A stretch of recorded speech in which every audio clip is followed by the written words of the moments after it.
Hey guys, fancy breakfast tayo ngayon. Cinnamon powder, white sugar, half cream, and vanilla essence. Ayan, pinaghalo ko lang yung mga ingredients na yan. Mix it well para yung sugar ma-dissolve.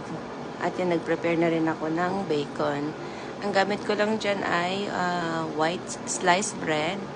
Dip mo lang siya hanggang ma-absorb yung mixture mo hanggang sa gitna. Habang nakaset aside yung bread mo, ayan, ginawa ko naman yung bacon.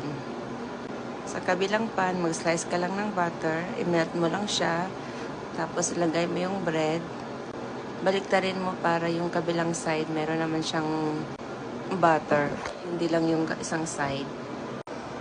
Ang gusto pala ni Afam guys, pagdating sa French toast is yung well done.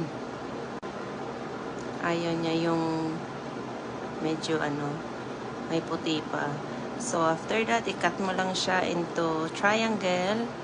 Tapos luto na yung bacon natin. Lagyan ko lang siya ng paper towel para i-absorb yung oil.